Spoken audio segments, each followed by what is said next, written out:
Magandang araw mga kagulay, welcome back sa aking channel. Greggy Farmer nga po pala ito. Bali, update ko lang kayo dito sa 22 days na talong natin mga kagulay. Ito na siya. Yan. 22 days. Hindi pa siya na pupurningan mga kagulay. Yan siya. Medyo mainit dito ngayon sa amin mga kagulay. Ayan ang update sa atin sa 22 days na Calixto F1. Pasensya na kayo mga kagulay kung di ako lagi nakakapag-update. Ngayon lang naman, sobrang init na nga. Galing kami dun sa may tataniman ng ampalaya. Ito yung update. Ito. Baka mga Sabado magpo-pruning na kami siguro mga kagulay. Ayan. Mag-wire pruning na kami. Doon yan mga kagulay. Doon, meron pa sa kabila. Ayun. Bali nasa 6.3 to mga kagulay. 1,300. Ayan mga kagulay. Kung mapapansin nyo mga kagulay, may mga bulaklak na siya. Ayan. Mga bulaklak na siya mga kagulay. Walang yatong tipaklong na to.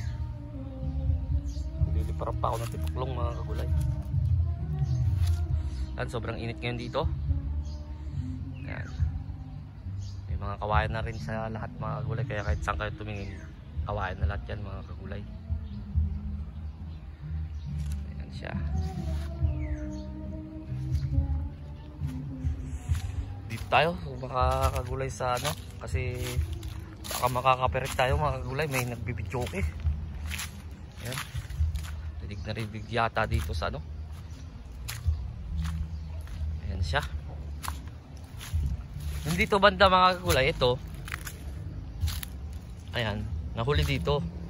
Kasi 2 beses to nagtanim. Hindi natapos ng isang half day lang. Kaya medyo maano dito at saka malilim kasi. Ayan siya. Ayan. Nagala ko kayo mga kagulay. Ayan, malalaki na siya yung mga hindi naman nagkakalayo. Ayan Sumabay pa ngayon nag-videoke mga kagulay. Baka ma-copyright pa ako. Wala na nga ako sinasahod sa YouTube, makaka-copyright pa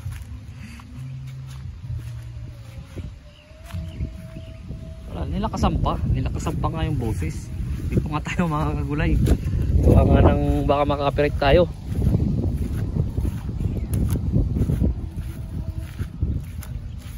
Habang lumalayo ako mga kagulay, nilalakasan din.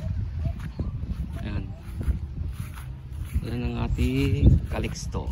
Wala pang pruning yan mga kagulay. Sabado siguro pupruning tayo.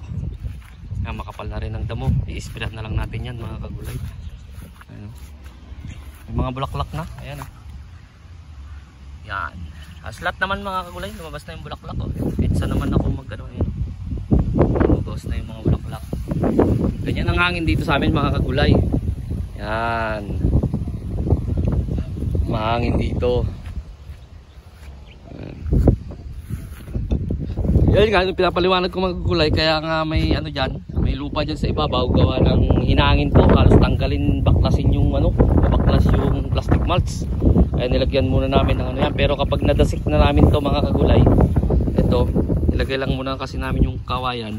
Kapag nadasik na namin ng lupa yan dyan, dito, ay tatanggalin na rin namin to. Itong mga para tumagal pa yung plastic mga kagulay, magamit pa sa susunod. Kasi yun nga, may nag-comment sa akin dito sa YouTube, nasabi yung na lang daw, sobrang gastos daw na itong ginagawa ko. Hindi niya alam mga kagulay na tataniman ko to ng pagkatapos ng pipino mga kagulay, kaya may ganyang kalahaba na kasi pagkatapos na ito at binunot na to mga kagulay, pipino na ang isusunod dito. Kumbaga ito, kung mapapansin nyo yung mga kagulay, hindi yan magkatapat. Yan, bubunutin lang tong isa. Ito mga kagulay, bubunutin lang to, itatapat dito sa niya. Ayan, yan na yung balag ng pipino, A-type kung tawagin. Inaano niya ako, pinipilit niya na magastos. Oo nga naman, magastos kasi sa kawayan pa lang, magastos na ako dito ng mga nasa 15,000 mga kagulay sa kawayan pa lang. Mga 15. Pinapaliwanagan ko siya, mahangin dito. Sabi niya gumamit na lang daw ng maiksing kahoy, tapos itali doon. Hindi niya alam mga kagulay, kapag ako nagtatalong talaga ay tumatangkad ng lagpas tao mga kagulay. Kasi katulad yung sa mga sumusubaybay talaga sa akin, alam nila yan, tatalian ko dito banda, yun ang pagtatalian ko ng mga sanga. Yan. Hindi pa kaya, yung nagko-comment sa akin na hindi pa yata nakakapagpatangkad ng talong. Kaya sinasabi niya nakahoy lang. Mga 5 feet yata nga yung sinasabi niya. Babaunan pa ng 1 feet, 4 feet na lang.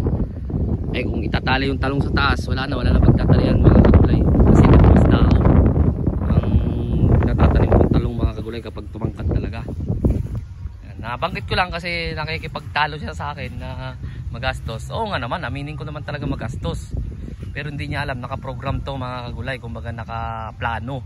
Ang susunod na tanim dito pagkatapos ay yung pepino o kaya sitaw.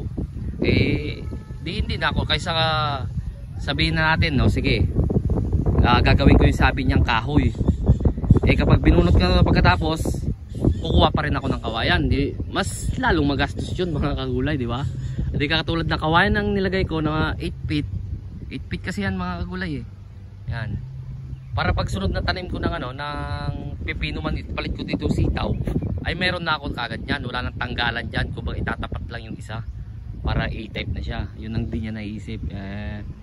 Ewan ko pangalan nung vlogger yata yun o ewan ko.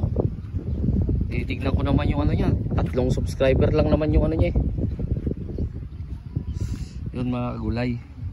Nabanggit ko lang mga kagulay, pasensya na sa inyo kasi naaalala ko tong pinipilit niya na hindi niya alam kasi yung pagkasunod-sunod nitong pagtatanim ko mga kagulay. So balik tayo doon mga kagulay, dito sa update nga 22 days. Ayan na siya.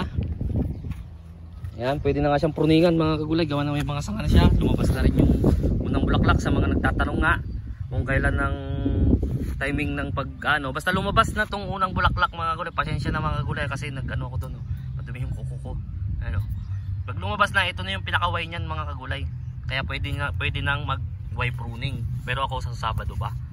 Ayan mga gulay, pwede nang tanggalin yan. Yan ang Y pruning. Yan. Yan. Yan ang Y pruning. Huwag kayong mag-alala mga gulay. Gagawin ko rin ng ibang content yun o kaya video para makita nyo rin mga kagulay. Yan. Yan ang Y pruning mga kagulay. So yun mga kagulay, na-update ko lang kayo dito sa 22 days na Calixto F1 natin. Sa bago pa lang sa munting channel ko, huwag nyo kalimutang mag-subscribe. I-click nyo na rin po yung notification bell para updated kayo lagi sa gagawin kong video tungkol dito sa pagtatanim ko ng gulay, lalo na dito sa talong. Maraming salamat po sa legit na sumusuporta sa akin. God bless po sa ating lahat.